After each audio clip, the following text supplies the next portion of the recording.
ሩሲያ በዩክሬን ከተሞች ላይ የሰነዘረችው መጠነ ሰፊ ጥቃት፣ ዩክሬን ያቀረበችው የተኩስ አቁም ሰላም ጥሪ እናም የአሜሪካ ለዩክሬን የፈቀደችው አዲስ ቴክኖሎጂ ጦር መሳሪያ ድጋፍ ከ4 ዓመታት ለተሻገረ ጊዜ እየተካሄደ ያለውን ጦርነት አዲስ ምዕራፍ ውስጥ ከተውታል።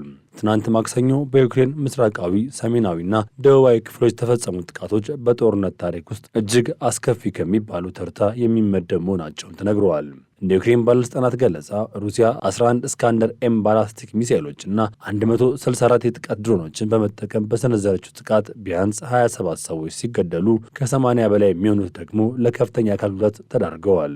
እነዚህ ጥቃቶች የተፈጸሙት ዩክሬን በራሷ ተነሳሽነት ያቀረበችውና ከማክሰኞ እኩለ ሌሊት ጀምሮ ተግባራዊ የሚሆነው የተኩስ አቁም ስምምነት ሊጀመር ጥቂት ሰዓታት ሲቀሩት መሆኑ የሩሲያ የሰላም ፍላጎት ጥያቄ ውስጥ የሚከት ተደርጎ ተወስደዋል። በተለይም በክራማቶርስክ፣ በዛፖርጂያ እና በቼርኒቭ ከተሞች ላይ የተሰነዘሩ ከባድ የቦምብ ጥቃቶች በንጹሐን ዜጎች መኖሪያ ቤቶችና በህዝብ መሰብሰቢያ ቦታዎች ላይ ያነጣጠሩ ስለመሆናቸው ሪፖርት ተደርገዋል። ፕሬዚደንት ቮሎዲሚር ዜሌንስኪ ይህንን ድርጊት የኮነኑ ሲሆን ሩሲያ ሰላምን እንደምትፈልግ በንግግር ብትገልጽም በተግባር ግን የጥፋት እርምጃዎችን ያጠናከረች መሆኑን ዓለም ሊረዳው ይገባል ሲል ጥሪም አቅርበዋል።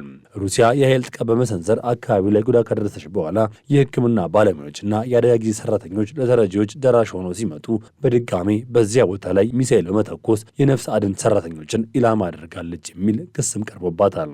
የዩክሬን ጠቅላይ ሚኒስትር ቪሊያ ስቬርዶንክ እንደገለጹት የሩሲያ ዋና ኢላማዎች የኤነርጂ ተቋማት፣ የነዳጅ የጋዝ መሰረተ ልማቶች እንዲሁም የባቡር መስመሮች ናቸው። በተኩስ አቁም ሂደት ላይ የተጋረጠው ትልቁ ፈተና የሁለቱ ወገኖች የተለያየ ፍላጎትና የዓላማ ግጭትም ነው። ዩክሬን ያቀረበች የተኩስ አቁም ሀሳብ ሰብአዊ ቀውስን ለመቀነስና ዘላቂ ሰላምን መንገድ ለመክፈት ያለመ እንደሆነ ብታሳውቅም ሩሲያ በኩሏ እንደ አውሮፓውያን አቆጣጠር ግንቦት 9 ቀን የሚከበረውን 81ኛውን የናዚ የድል በዓል ምክንያት በማድረግ ለ2 ቀናት ብቻ የሚቆይ የተኩስ አቁም አውጃለች። ይህ የሩሲያ ውሳኔ በዩክሬንና በምዕራባውያን ዘንድ እንደ ስልታዊ ማታለያ ነው የታየው።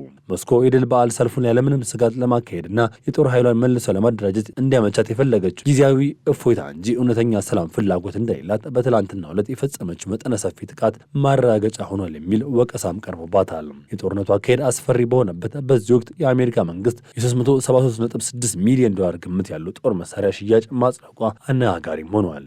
የዚህ ጥቅል የሆኑ ጥቂቶችም ናቸው። እነዚህ ቴክኖሎጂዎች ተራና በትክክል ኢላማን የማይመቱ ቦምቦች ወደ ዘመናዊ ረጅም ርቀት ተወንጫፊ ሳተላይት ጂፒኤስ የሚመሩ የተለያዩ መሳሪያዎች የሚቀይሩ ናቸው። ይህ ድጋፍ ዩክሬን ከሩሲያ አየር መከላከያ ክልል ውጭ ሆና ስልታዊ ቦታዎች፣ የጦር ሰፈሮችና የሎጂስቲክስ መስመሮችን በከፍተኛ ጥራት እንድትመታ ያስችላታል።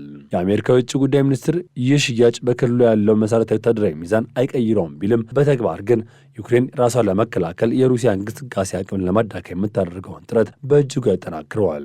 አሜሪካ ከጦርነት መጀመሪያ ጀምሮ እስካሁን ድረስ $187 ቢሊዮን የሚጠጋ ወታደራዊና ሰብአዊ እርዳታ ለዩክሬን መስጠቷ ዋሽንግተን ለኪየቭ ያላትን ድጋፍ የሚያሳይም ነው። ኮንግረሱ የዩክሬን ካውከስ አባላት የዩክሬን ተኩስ አቁም ሀሳብ እንደ የወይራ ዝንጣፊ ወይም የሰላም ፍላጎት ማሳያ አድርገው መውሰዳቸው በዲፕሎማሲ ረገድ ሩሲያ ላይ ጫና ለመፍጠር ያለመም ነው። ማርክ ሩቢዮ ከሩሲያ የውጭ ጉዳይ ሚኒስትር ሰርጌይ ላቭሮቭ ጋር ያደረጉት ውይይትም ቢሆን በከፍተኛ ደረጃ የዲፕሎማሲያዊ መስመሮች ክፍት መሆናቸውና የአሜሪካ በጦርነት ሂደት ላይ ያላትን ተጽዕኖ ለመጠቀም መፈለጓ እንደሚያሳይ ዲፕሎማሲ ላይ ረጅም ዓመት ልምድ ያላቸው ባለሙያዎች እየገለጹ ይገኛሉ።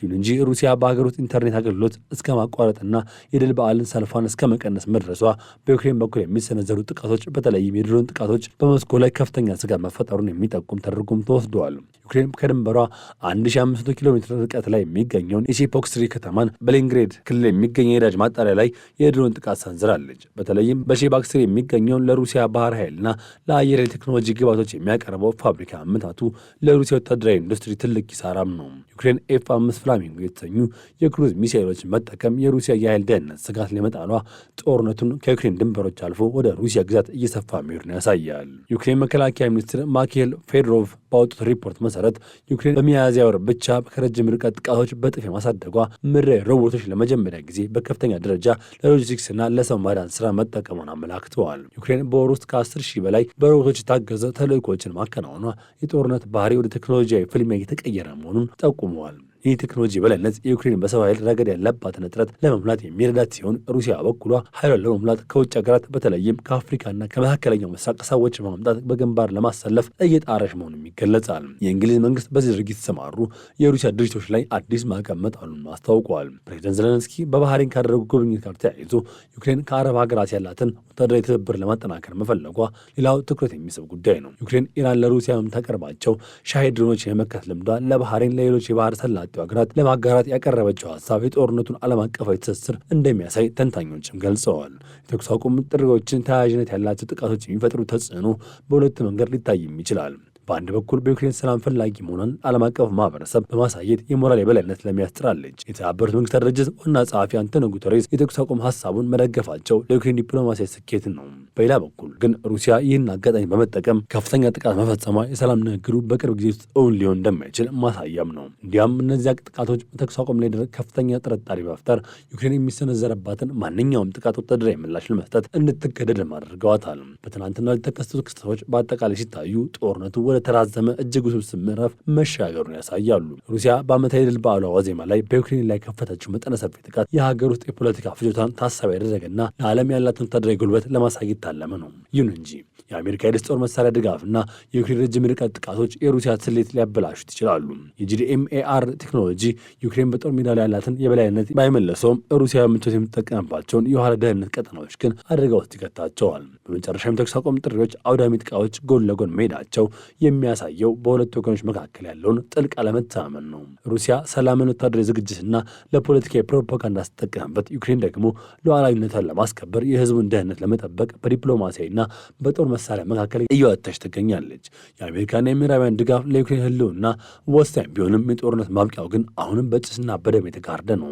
የትላንትናው የ27 ንጹሐን ዜጎች ህይወት ማለፍና የዩክሬን ሰላም ጥሪ መና መቅረት ዓለም አቀፉ ማህበረሰብ በሩሲያ ላይ የሚሰነዝረው ጫና ይበልጥ ማጠናከር እንዳለበት ትልቅ ትምህርት የሰጠበት አጋጣሚ ነው። ጦርነቱ ወደፊት የሚጓዝበት ወቅት የቴክኖሎጂ የበላይነት፣ ዓለም አቀፍ ጥምረትና የህዝቦች ጽናት የድሉን ባለቤት የሚወስን ዋነኛ ምክንያቶች ሆነው ሊቀጥሉ እንደሚችሉ ማሳያ ናቸው።